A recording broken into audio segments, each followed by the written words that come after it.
so die tema.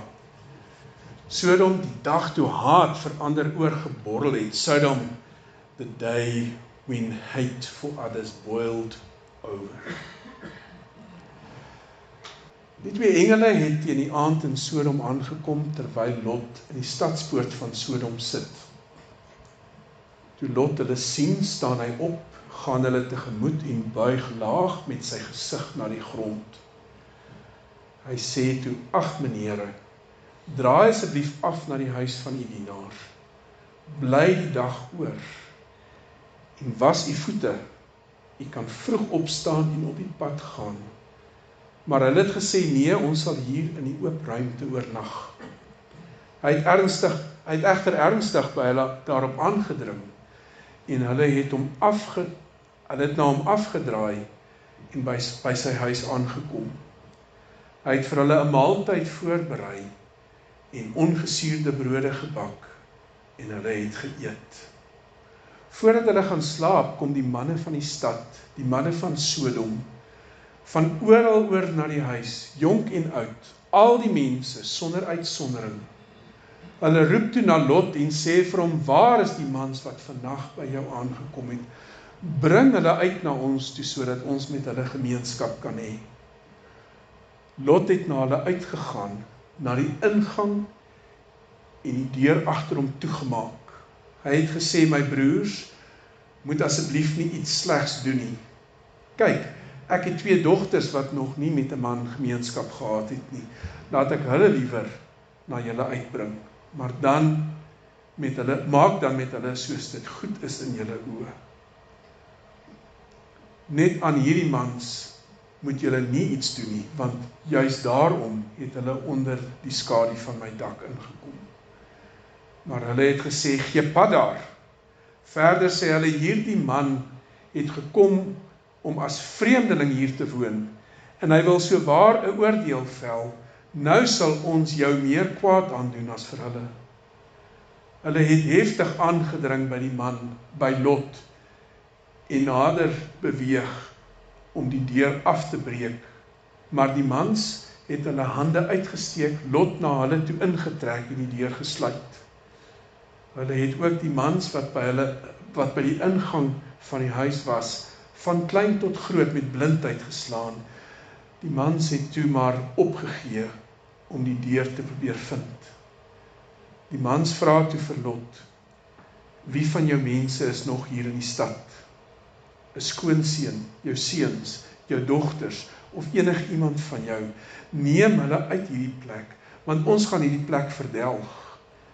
Ja, die noodkreet teen hulle by die Here is groot, en die Here het ons gestuur om die stad te verdelg. Lot het uitgegaan en met sy skoonseuns, wat sy dogters as vrou sou neem, gepraat. Hy het gesê, maak gereed en gaan uit hierdie plek uit, want die Here gaan die stad verdelg. Maar in sy skoonseuns se oë was dit asof hy gek skeer. Net toe die dag breek, het die engele Lot aangespoor, staan op, neem jou vrou en jou 2 dogters wat hier is. Anders word julle meegesleur oor die sondeskuld van die stad. Hy het nog gehuiwer, toe gryp die mans hom, sy vrou en sy 2 dogters aan die hand, omdat die Here hom oor hom ontferm het. Hulle het hom uitgelei en buite die stad gelaat. Net nadat hulle uit die stad uitgelei het, sê een van die mans, vlug vir jou lewe, moenie omkyk nie, en moet nêrens in die hele Jordaanstreek bly staan nie. Vlug na die berge, anders word jy meegesleur. The 2 angels arrived at Sodom in the evening, and Lot was sitting in the gateway of the city. When he saw them, he got up to meet them and bowed down with his face to the ground. My lords, he said, please turn aside to your servant's house. You can wash your feet and spend the night, and then go on your way early in the morning. No, they answered, we will spend the night in the square. But he insisted so strongly that they did go with him and entered his house. He prepared a meal for them, baking bread without yeast, and they ate. Before he had gone to bed, all the men from every part of the city of Sodom, both young and old, surrounded the house. They called to Lot, "Where are the men who came to you tonight? Bring them out to us so that we can have sex with them."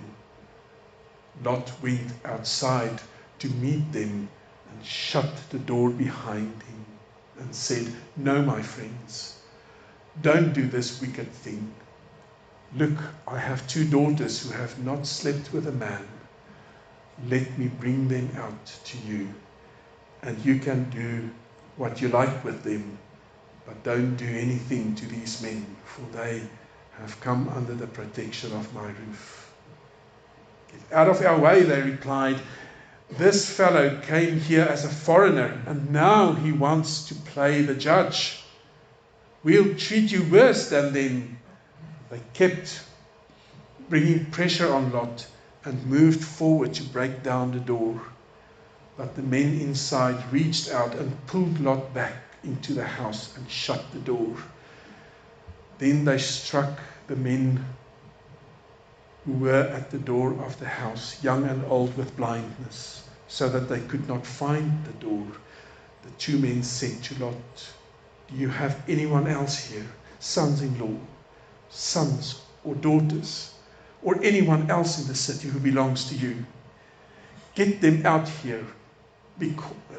Get them out of here, because we are going to destroy this place. The outcry to the Lord against the people is so great that he has sent us to destroy it." So Lot went out and spoke to his sons-in-law, who were pledged to marry his daughters. He said, "Hurry and get out of this place, because the Lord is going to destroy the city." But the sons-in-law thought that he was joking. With the coming of the dawn, the angels urged Lot, saying, "Hurry, take your wife and your 2 daughters who are here, and you will be swept away when the city is punished." When he hesitated, the men grasped his hand and the hands of his wife and of his 2 daughters and led them safely out of the city, for the Lord was merciful to them. As soon as they had brought them out, one of them said, "Flee for your lives. Don't look back, and don't stop anywhere in the plain. Flee to the mountains, or you will be swept away." In terms of the stories of the Bible, this is maybe the most infamous passage that we know in the Old Testament. This passage forms part of a series of passages that is often being called clobber texts. Now, you know what you do when you clobber somebody is you hit him over the head with something. And this is exactly what this text has been used for centuries since the Middle Ages. It has been used to ostracize people, to create laws, to burn people at the stake, to do awful things to people because of the misconception that this text speaks to homosexuality, to being gay. This text forms a part of a greater piece of scripture where we have 3 visitors who come to Abraham. Abraham stayed just outside of the twin cities of Sodom and Gomorrah. The Lord came to him in the form of these visitors. And Abraham, the gracious host that a decent human being should be, took them in and showered them with hospitality. They tell Abraham that Sarah is going to have a child. And the old woman, of course, thought that it was the most hilarious, fantastical tale that she has ever heard. How is it possible that she can still get pregnant? And then, by the way, just as they were about to leave, God is going to destroy Sodom and Gomorrah. The outcry of their wickedness became too big for God to ignore.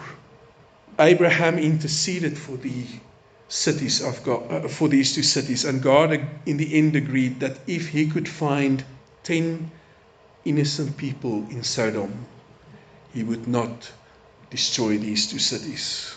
It is to be recognized that Lot, Abraham's nephew, then resided in Sodom. Then we see in our chapter that 2 angels of the Lord in human form came to Sodom. Ons kan aanvaar dat Lot nie 'n boerling van Sodom was nie. Ons sien dit ook in die argumentvoering buite sy huis. Jy's 'n buitestander wat hier kom bly het. En op die ou einde van die dag het jy geen werklike regte hier nie.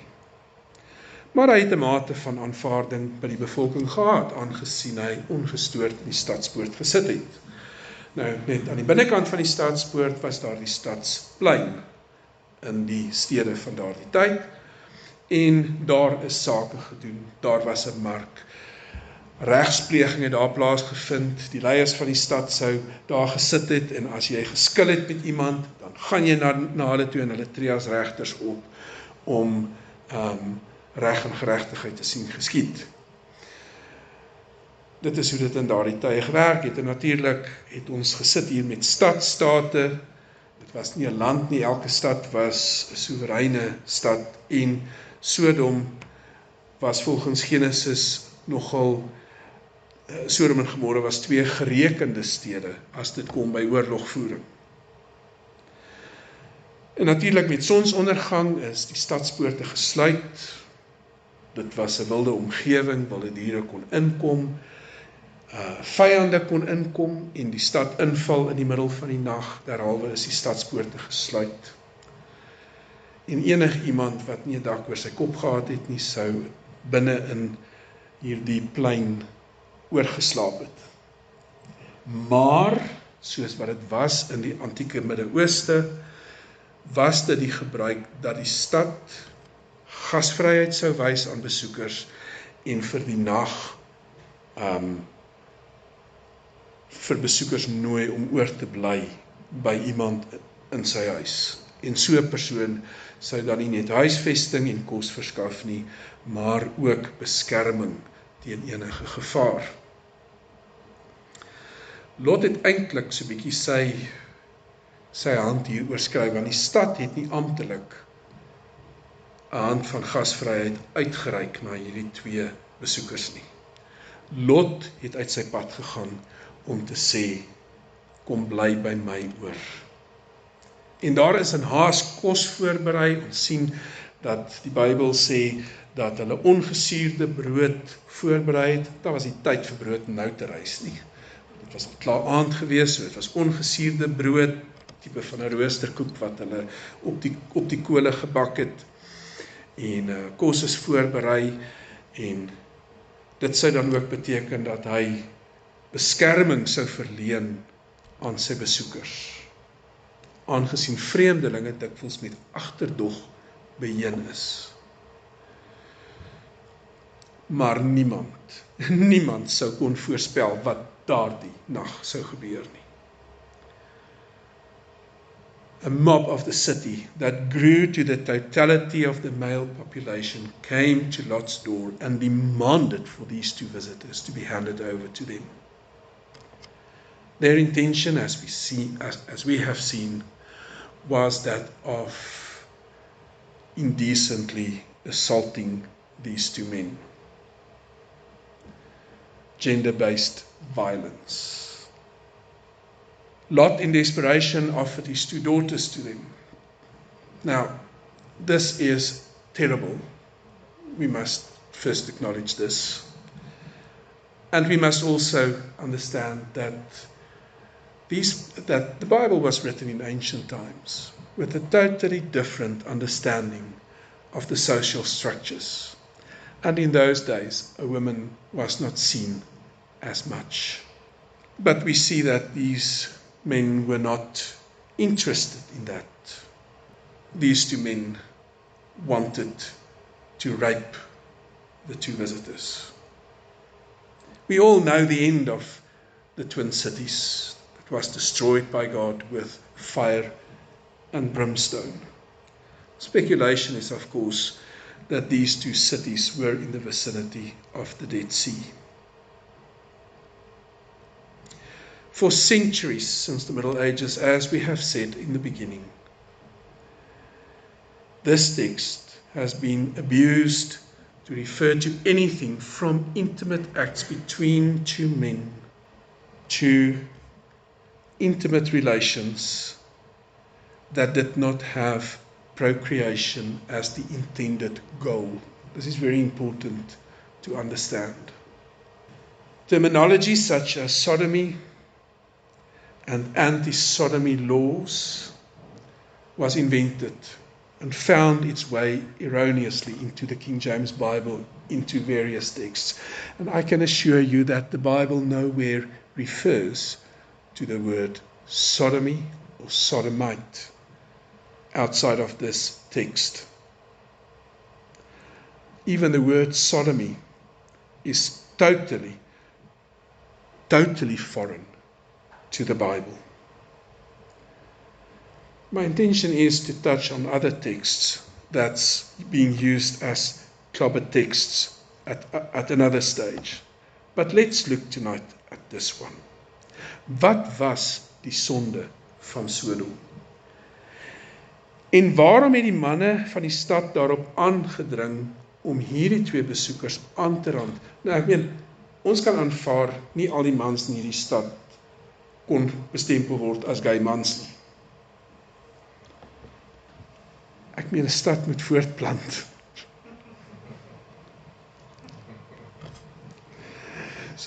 En ons sien ook dat daar dat Lot se dogters op pad was om te trou met twee van die mans. So in die eerste plek sien ons hier 'n totale ander prentjie. Wat was die sonde van Sodom? Het is baie belangrik om te erken dat hulle sonde het God se ore bereik voor hierdie aand. God het reeds besluit, hy wil hierdie stad vernietig voor hierdie gebeure. Wat was dan Sodom se sonde? Die motief hier het niks te doen met jou oriëntasie, wat jy of wie jy aantreklik vind, wie jy as mooi bestempel, vir wie jy lief word, wie jy in jou liefde inneem as 'n lewensmaat nie. Ek dink dit is baie duidelik as mens kyk na die konteks van hierdie teks. En jy lees die teks baie mooi deur, dat ons hier nie te doen het met liefde nie. Ons het te doen hier met dominansie, gewelddadige dominansie daarmee saam en aggressie, vreemdelinge haat.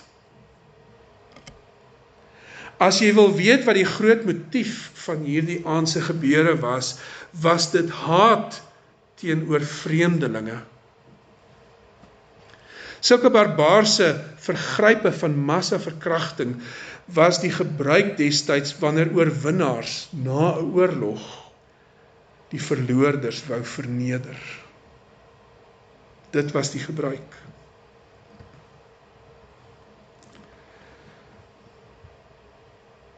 Volgens die wette van die tyd, die kodekse van die tyd,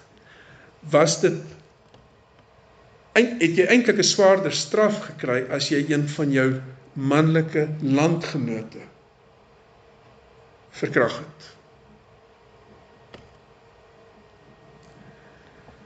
Derhalwe as jy gaan kyk na die kultuur, geskiedenis, die argeologie, wat opgegrawe is, want argeologie help ons baie om die Bybelse antieke tekste te verstaan, het ons hier met iets baie anders te doen.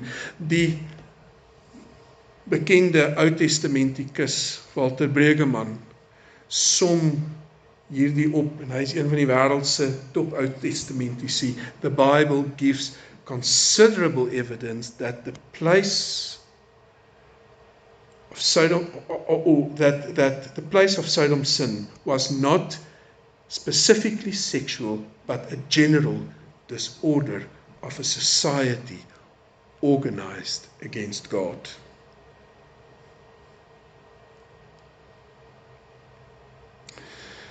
Latere Joodse denke in die Bybel lewer kommentaar op wat in Sodom aangegaan het, en ons kan nie ignoreer dat die res van die Bybel iets oor Sodom te sê het nie.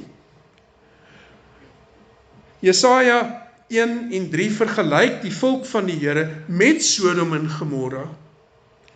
En die profeet Jesaja bestempel die volk Juda, onthou dit was 2 state op daai stadium, daar was die noordelike 10 stamme, en daar was Juda, die 2 stamme ryk in die suide, waarvan Jerusalem die sentrum was. Hy bestempel die volk van die Here in Jerusalem as iets wat ontaard het met sosiale ongeregtigheid, onregverdige regspraak, onderdrukking van armes, weduwees en weeskinders. Deurtrek met korrupsie. 'n volk met die bloed van onskuldige mense aan hulle hande. Hulle het getrou hulle offers gebring soos die Here in sy wet beveel het.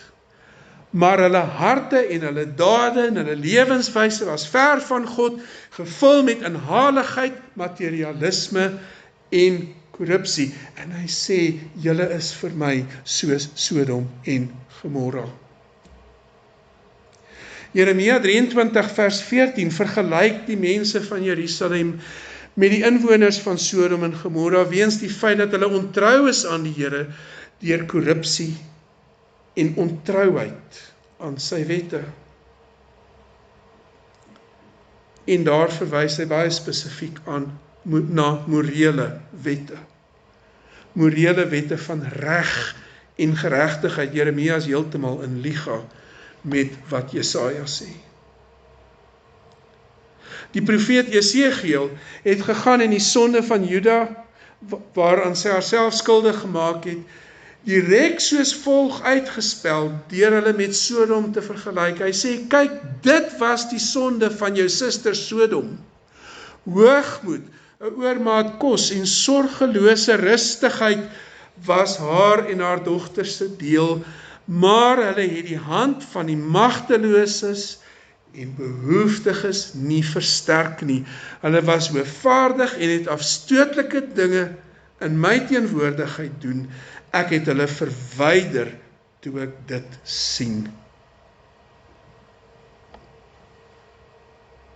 Die betrokke nag van haatdraande, dreigende geslagsgeweldpleging voor Lot se huis was bloot die laaste strooi vir God.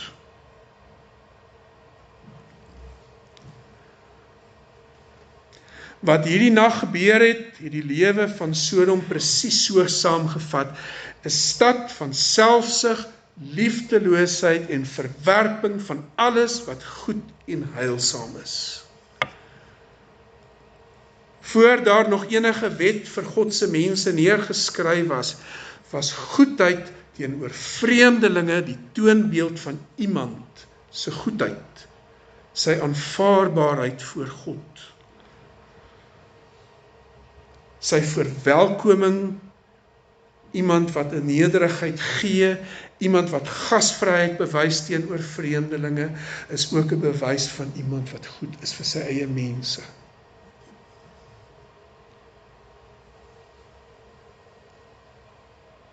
Wat maak dus van 'n mens 'n sodomiet?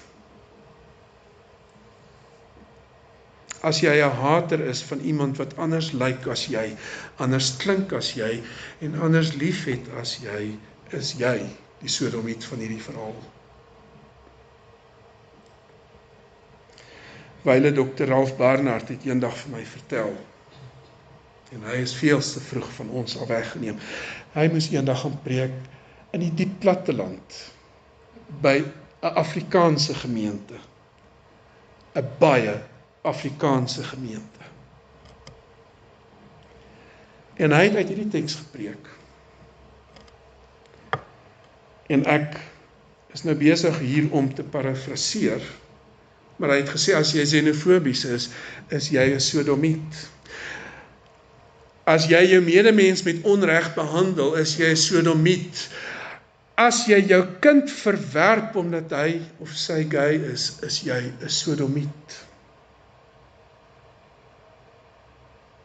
Hy het geskryf in sy boek Gays en God, 'n onmoontlike vriendskap, vraagteken.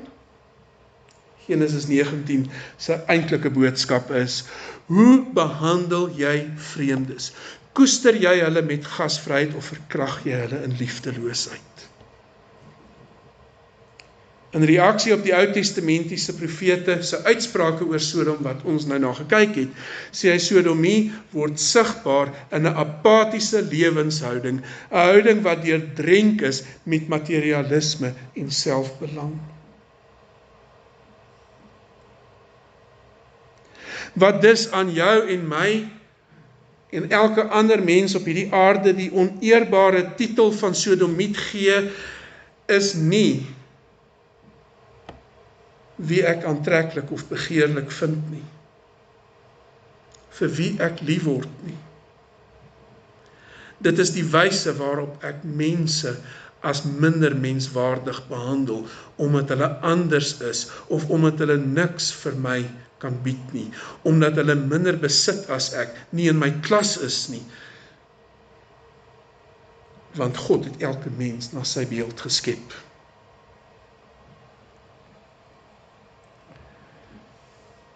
Ek dink aan ons verkiesing wat voorlê, ons nasionale verkiesing, en ons kan sien hoe polarisasie stuk vir stuk weer deur politici aangepor word. En in hierdie land van ons wat so gepolariseer is en waar vreemdelinge haat 'n probleem is, waar xenofobiese geweld plaasvind, waar ons minder lief is vir die ander as vir ons eie, moet ons leer om soos God te wees. Ons moet sy voorbeeld volg. Ons moet sy gasvryheid uitdeel soos wat hy met ons maak in Psalm 23. U dek vir my 'n tafel voor die oë van my teestanders. U verfris my kop met olie, my beker loop oor. Met goedheid en troue liefde sal my volg al die dae van my lewe, en ek sal terugkeer na die huis van die Here tot in lengte van dae. Toe die mense vir Jesus gevra het, wie is ons naaste, het hy die storie van die barmhartige Samaritaan vertel. Die verhaal van 'n man wat 'n Jood wat hom as Samaritaan sou verafskuw het, gehelp het. En daar is die toonbeeld van Jesus wat die rol van 'n slaaf ingeneem het, deur al sy disippels se voete te was, ja selfs die van Judas wat hom sou verraai. As jy vanaand vir my vra, wat is die een ding wat God die meeste haat, is dit onreg. Dit wat God die meeste haat, is nie die morele wetjies wat ons vir onsself partykeer opstel nie. Dit is 'n gesindheid van onreg, 'n gesindheid van nalatigheid, 'n gesindheid van haat. Amen.